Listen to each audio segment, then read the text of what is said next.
Живееше някога една жена, която искаше да си има дете, само че не знаеше отде да го вземе. И ето отиде тя при една стара магьосница. Ах, как искам да си имам детенце! Не можеш ли да ми кажеш отде да го взема? То е много лесна работа. Ето ти едно ечемичено зърно. То не е като зърната, които растат по полето, нито пък като уния, които хвърлят на кокошките. Посей го в саксия и ще видиш какво ще стане. Благодаря. Жената даде на магьосницата 12 шилинга. Отиде си вкъщи, пося ечемиченото зърно в една саксия.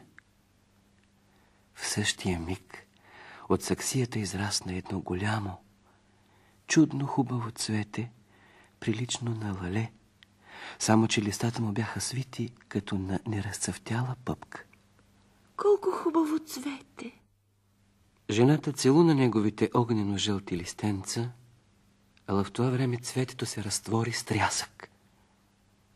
Да, той беше истинско лале, но в средата на неговата чашка седеше едно мъничко момиченце, много нежно и миличко. На ръст то беше не по-голямо от човешки палец и затова жената го нарече Палечка. Една хубава лакирана черупка от орех стана люлка на Палечка. Сини листенца от теменушка бяха нейната постеля, а един розов лист бе нейната завивка. В тая люлка тя спеше нощем, а денем играеше на масата, дето жената бе оставила чиния с вода. Чинията беше заобиколена с венец от цветя, чието стъбълца се къпеха във водата, по която плуваше един голям лист от лале. Палечка можеше да седи на него и да плува от единия до другия край на чинията. За гребла й служиха 2 бели конски косама. Всичко това беше така хубаво. Палечка умееше също тъй и да пее, и такъв нежен и приятен глас никой никога не беше слушал. Една нощ, когато тя лежеше в люлката си, през счупеното стъкло на прозореца пропълзя голяма жаба. Отвратителна, мокра. Ето булка за моя син. И жабата грабна ореховата черупка с момиченцето и скочи през прозореца в градината. На тинестия бряг на един голям ручей живееше жабата със своя син.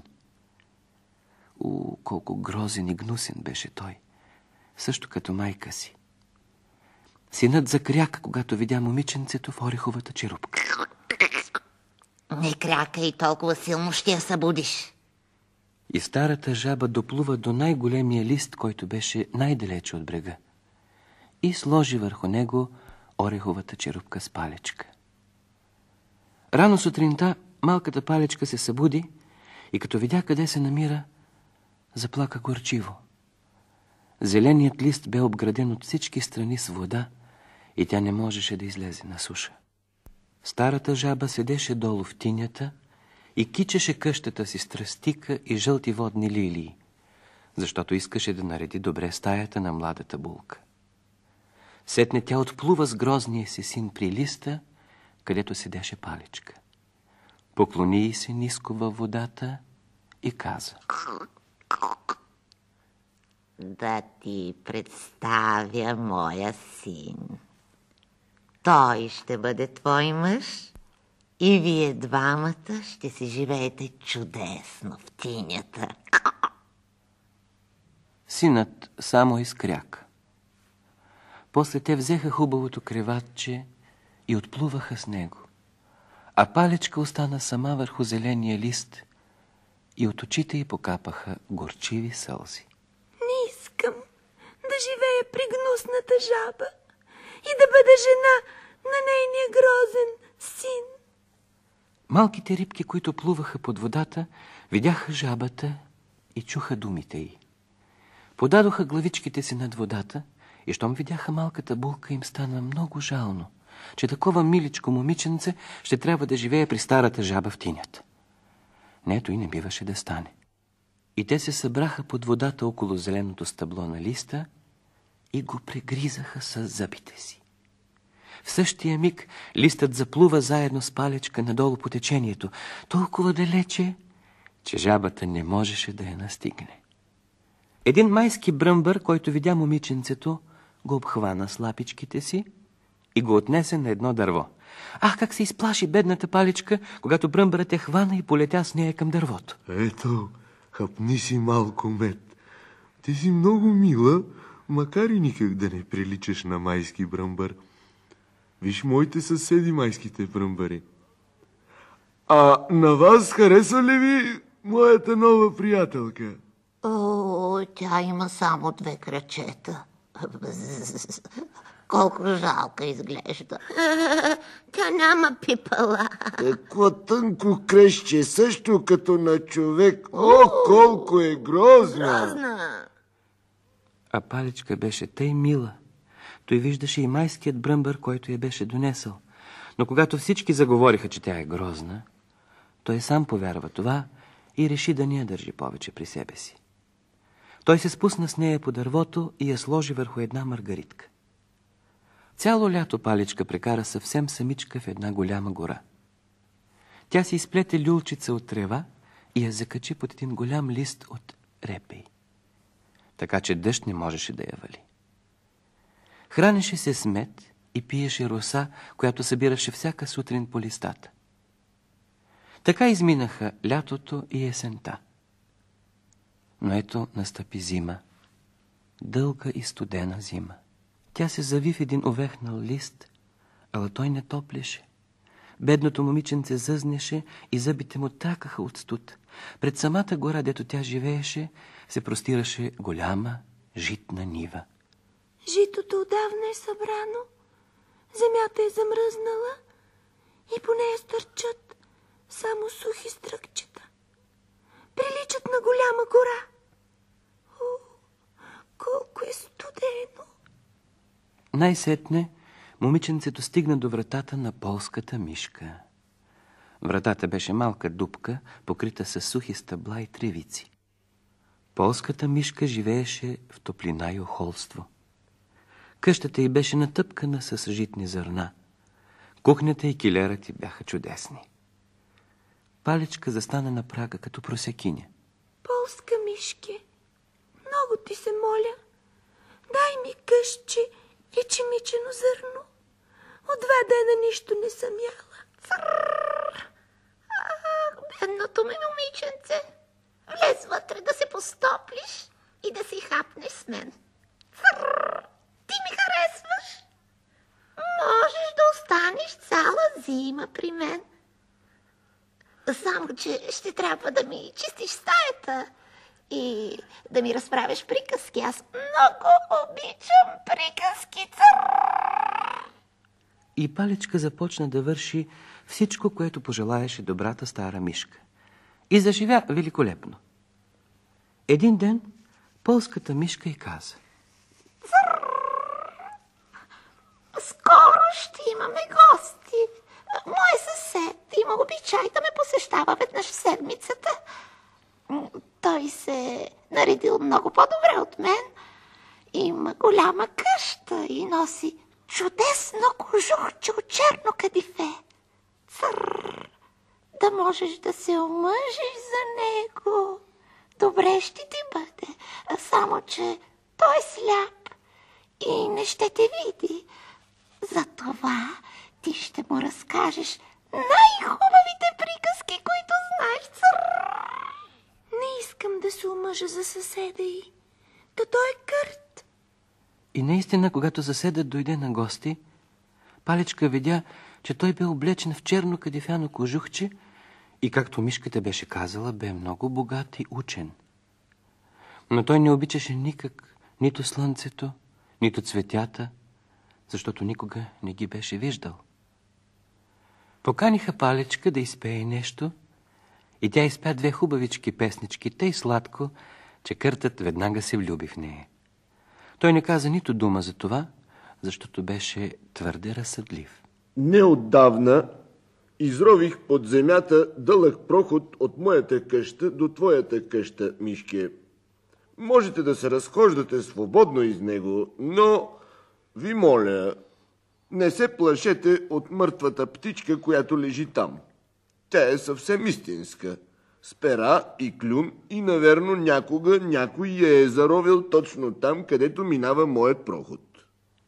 И тримата тръгнаха през дългия проход. Къртът осветяваше пътя им с късче гнило дърво, което бе взел в устата си. Палечка видя птичката. Това беше една мъртва лястовичка. Хубавите й крилца бяха плътно прилепнали към тялото, а крачката й бяха скрити под перата. Бедната птичка, наверно, бе умряла от студ. На Палечка й стана жално за нея.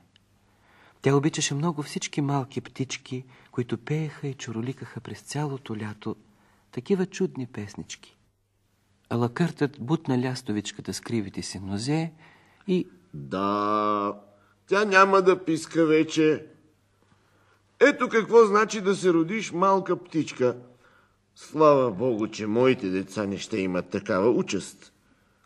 Тия птички умеят само да чуроликат и зиме мрат от студ. Палечка замълча, но когато Къртът и мишката се обърнаха гърбом към птичката, тя се наведе над нея, разгърна перцата й, целуна я в очите й и си каза: Може би същата тая птичка ми пееше тъй хубаво през лятото. Колко много радост ми достави ти, миличка, хубава птичко. После Къртът изпрати дамите до вкъщи. Ала Палечка не можа да заспи през нощта. Тя стана от леглото си, изплете от седно един голям килим, занесе го в прохода и загърна с него мъртвата птичка. След това натрупа около нея тичинки от цветя, които намери в килера на мишката и които бяха меки като пух, за да й бъде топло. Прощавай, миличка птичко, прощавай. Благодаря ти за чудните песни през лятото, когато всички дървета бяха зелени, а слънцето светеше тъй топло над нас. И тя опря главицата си до гърдите на птичката, но изведнъж се изплаши. Лястовичката съвсем не беше мъртва. Сърцето й биеше. Тя бе само вцепенена от студ и сега се стопли и заживи отново. Болната лястовичка промълви: Благодаря ти, мъничко момиченце. Аз се стоплих много добре. Скоро ще бъда съвсем здрава и ще мога да литна отново под лъчите на слънцето. Ах, сега навън е тъй студено. Всичко е покрито със сняг. Остани по-добре в топлата си постеля. Аз ще се грижа за тебе.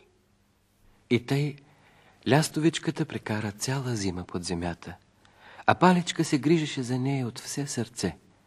Нито Къртът, нито полската мишка узнаха нещо за това. Те изобщо не обичаха птичките.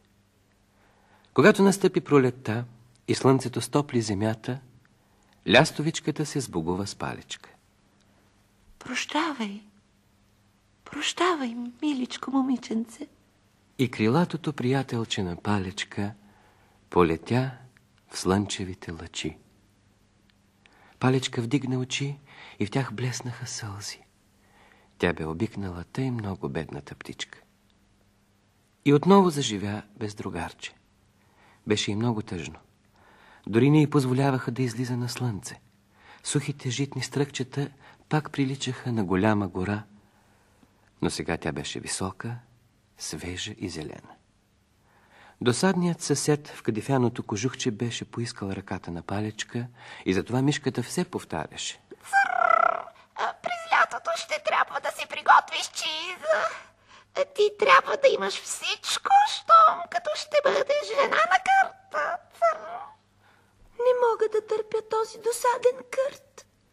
Като си помисля колко е светло и колко е хубаво тук, на свобода.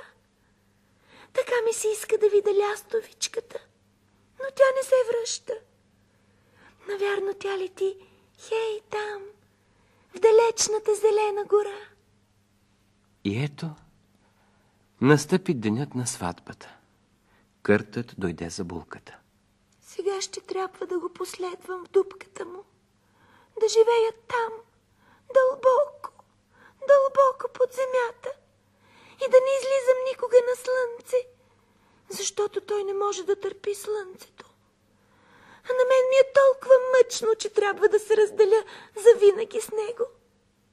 Когато бях при полската мишка, макар и рядко, все пак можех да го виждам през вратата. И Паличка излезе да погледне слънцето за последен път. Беше настъпила есента. От земята стърчаха отново само сухите стръкчета. Момиченцето пристъпи напред и протегна ръчичките си към слънцето. После прегърна едно малко червено цветенце и каза с тъга: Прощавай, ясно слънчице, прощавай. Поздрави от мен милата лястовичка. И изведнъж Паличка погледна нагоре и видя лястовичката, която летеше над нея. Лястовичката също я видя и зачирика още по-силно от радост. А Паличка заразказва през сълзи. Знаеш ли, мила лястовичке, ще трябва да се омъжа за гнусния кърт и да живея с него. Ей там, дълбоко, под земята. А така не искам. Та там никога не надниква слънцето. Скоро ще настъпи студена зима. Аз ще отлетя далече, далече, в топлите страни. Искаш ли да дойдеш с мен? Ще седнеш на гърба ми, само че ще се завържиш здраво с пояса си и ние ще избягаме от грозния кърт далече, зад сините морета, в топлите земи, където слънцето свети още по-силно от тук. Винаги е лято и цъфтят чудни цветя. Връкни с мен, мило момиченце. Ти ми спаси живота, когато лежах замръзнала в тъмната дупка. Да, ще дойда с теб. И Паличка седна на гърба на птичката, протегна крачката си върху разперените й криле и се завърза здраво с пояса си за най-голямото перо. Лястовичката се изви като стрела и се понесе над тъмни гори, над сини морета и високи планини, покрити със сняг. Най-накрая стигнаха в топлите страни. Там слънцето светеше много по-силно. Небето беше 2 пъти по-високо, в горите растяха лимони и портокали, наоколо ухаеше тъй приятно. По пътищата тичаха чудно хубави деца и ловяха големи шарени пеперуди. И колкото по-далеч летяха, толкова по-хубаво ставаше. Сред зелени кичести дървета, на брега на едно прекрасно синьо езеро, се издигаше бял мраморен палат. По високите му стълбове пълзяха лози, а горе под покрива се чернееха много лястовичи гнезда. Ето моята къща, а ти си избери някой от прекрасните цветя, които растат долу. Аз ще те оставя там и ще си живееш чудесно. Ах, колко хубаво ще бъде! И лястовичката се спусна и остави момиченцето върху най-широкия лист на едно цвете. Но колко се очуди Паличка. В средата на цветето седеше малко човече, беличко и прозрачно, като стъкло. На главичката му сияеше чудна златна шапчица, а зад раменете му се развяваха блестящи крилца. Той едва ли беше по-голямо от Паличка. Наричаше се елф. Така се наричат ония приказни човечета, които живеят в цветята. Ах, колко е хубав! Как се казваш? И искаш ли да станеш моя жена? Да, много искам. Тогава от всяко цвете изхръкна по един елф или елфида. Толкова хубави, че човек не можеше да им се нарадва. Всичките поднесоха на Паличка по един подарък. А най-хубавият беше 2 тънки крилца от голяма пеперуда. Закрепиха ги на гърба на момиченцето и тогава то започна да прехвърква от цвят на цвят. Ех, че радост беше! Малката лястовичка седеше горе в гнездото си и пееше сватбена песен. Макар че й беше много мъчно. Тя бе обикнала Палечка и не искаше да се раздели с нея. Ти вече няма да се казваш Палечка. Това име е грозно, а ти си тъй хубава.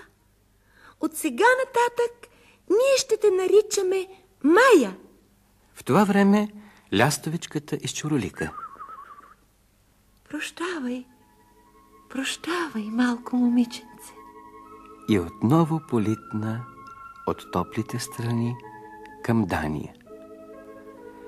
Там тя имаше едно малко гнездо над прозореца на оня човек, който умее да разказва приказки. И тъй, ние узнахме цялата тая приказка, когато тя му пееше.